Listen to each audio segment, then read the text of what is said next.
नमस्कार मित्रों, खेल और खिलाड़ियों की आवाज़ खेल पथ में आपका हार्दिक स्वागत है। दोस्तों, आज 74वां गणतंत्र दिवस है। मैं खेल पथ की तरफ से सभी खेल प्रशिक्षकों, शारीरिक शिक्षकों तथा लाखों खिलाड़ियों को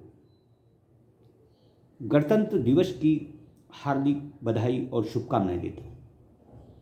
मित्रों, हम आज 74वां गणतंत्र दिवस मना रहे हैं। हमें पूर्ण आज़ादी मिले 73 साल पूरे हो चुके हैं। खेलों के लिहाज से इन वर्षों में हमने क्या हासिल किया? हम क्या वास्तविक रूप से स्वतंत्र हैं? क्या आज़ादी के बाद से भारत ने जिस तरह खेलों के उत्थान के लिए पैसा खर्च किया, उसका लाभ हमारे देश को मिला? क्या 130 करोड़ की आबादी वाले भारत में खेलों को सिरमौर बनाने की क्षमता नहीं है? बहुत सारे सवाल हैं जिन सवालों को लेकर प्रायः चर्चाएं होती हैं, तरह तरह की बातें सामने आती हैं। इन वर्षों में खिलाड़ियों को हमेशा एक ही शिकायत रही है कि खेल संगठनों में राजनीतिज्ञ और नौकरशाहों की पैठ है। मैं सवाल खिलाड़ियों से पूछता हूँ कि राजनीतिज्ञों और नौकरशाहों की खेल संगठनों में पैठ की वजह क्या है? इसके लिए नौकरशाह और राजनीतिज्ञ कम, खिलाड़ी अधिक कसूरवार है। कोई भी खेल संगठन हो, उसकी बुनियाद खिलाड़ी के हाथों ही डाली जाती है और किसको पदाधिकारी रखना है, ये काम भी खिलाड़ी ही करता है।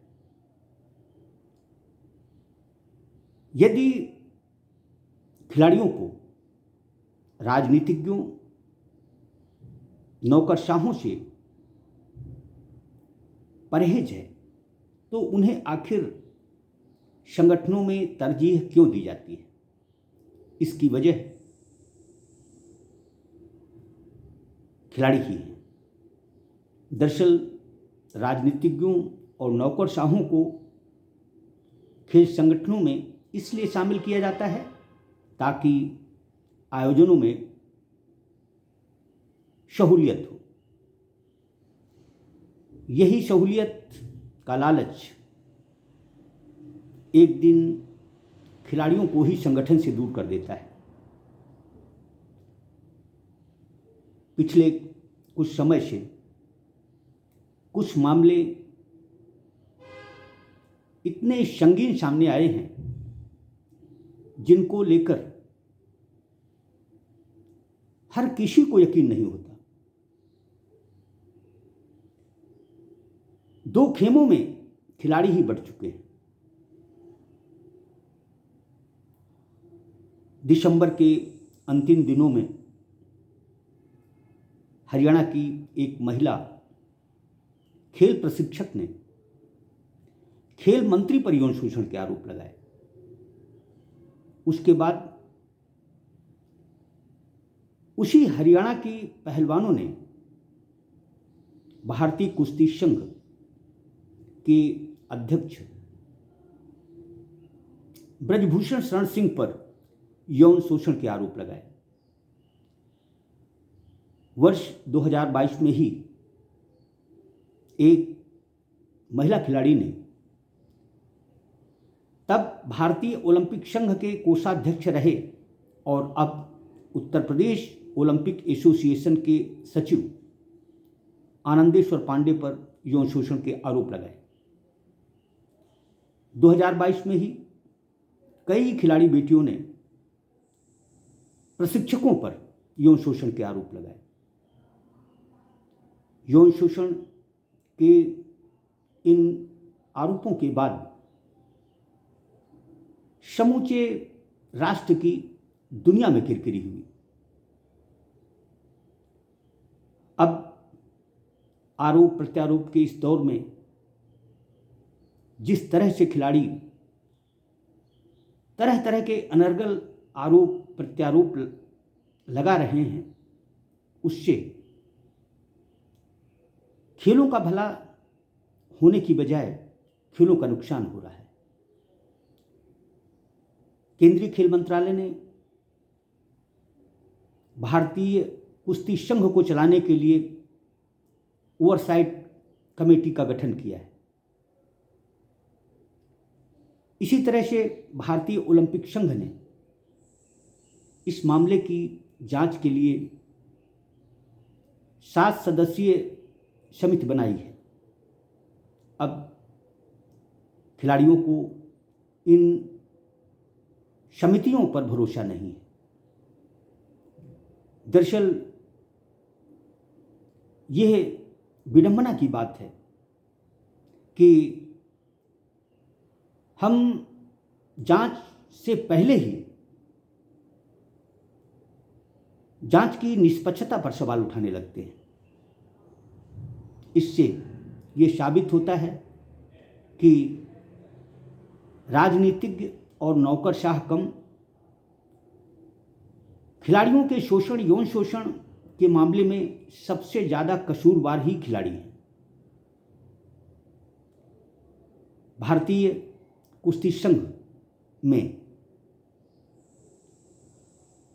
महिलाओं की हिफाजत के लिए एक समिति है, समिति थी। उस समिति की सदस्य ओलंपिक मेडलिस्ट साक्षी मलिक रही। हरियाणा की पहलवान जिस तरह से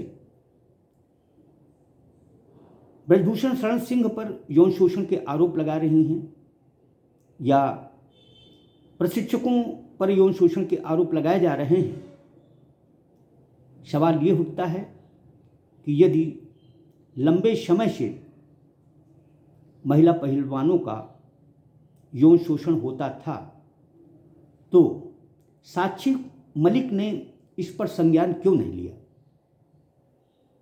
अब पहलवान योगेश्वर दत्त को निशाना बना रहे हैं।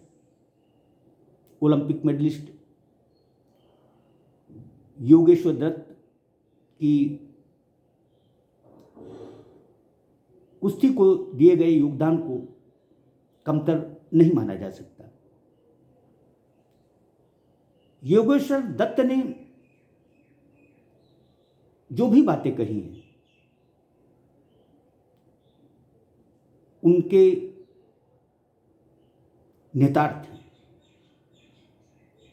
उन्होंने बिल्कुल सही कहा कि यदि यौन शोषण हुआ है तो यह गंभीर मामला है। इसके लिए पहलवानों को एफआईआर दर्ज करानी थी, क्योंकि जांच का काम पुलिस का और न्याय का काम अदालत का होता है। दरअसल आरोप प्रत्यारोप लगाने से सिर्फ मामला बिगड़ेगा, मामला बिगड़े नहीं, निष्पक्ष जांच पर आंच न आए, इसके लिए पहलवानों को थोड़ा सा धीरज रखना चाहिए। मैं ये नहीं मानता कि भारतीय खेल तंत्र बिल्कुल पारदर्शी है या खिलाड़ी बेटियों के लिए महफूज है, लेकिन मैं समझता हूं कि लाखों खिलाड़ियों के होते हुए चंद लोग खेलों की गंगा को कैसे और किस तरह मैली करते हैं। इसके लिए क्या हम खिलाड़ी कसूरवार नहीं हैं? यदि हम स्वयं विवेचन करें तो पाएंगे कि खेलों के गड़बड़ झाले में सिर्फ खेलनहार नहीं बल्कि खिलाड़ी स्वयं जिम्मेदार है। खिलाड़ियों की परेशानी स्वयं की है। वह निज स्वार्थ के लिए राजनेताओं और नौकरशाहों को न केवल खेल संगठनों में शामिल करते हैं बल्कि उनकी झूठी वाहवाही भी करते हैं। यही वजह है कि आज़ादी के 75 साल बाद भी खेलों का तंत्र, खेल तंत्र आज़ाद नहीं हुआ है।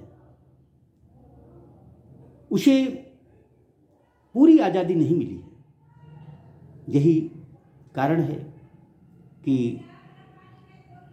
खेलों के नाम पर अकूत पैसा खर्च हो रहा है, लेकिन उसका लाभ खिलाड़ियों को नहीं मिल रहा है। मैं समझता हूं कि आरोप लगा देना ही काफ़ी नहीं है। दरअसल बार बार ये बात सामने आती है कि जब महिला खिलाड़ियों के साथ यौन शोषण होता है उस समय वह अपनी आवाज़ बुलंद क्यों नहीं करती। प्रायः देखने में आया है कि अधिकांश खिलाड़ी खेलों से संन्यास लेने के बाद यौन शोषण के आरोप लगाती हैं, जो कि उचित नहीं है। इस ऐसे आरोपों से दूसरी प्रतिभाशाली खिलाड़ी बेटियों का नुकसान होता है। अभिभावक भी इस ऐसे हालातों को देखते हुए अपनी बच्चियों को खेल मैदानों में भेजने से कतराते हैं। दरअसल आरोप प्रत्यारोप लगाए जाएं तब लगाए जाएं जब उसमें दम हो। हकीकत तो ये है कि इस हमाम में सबके सब नंगे हैं।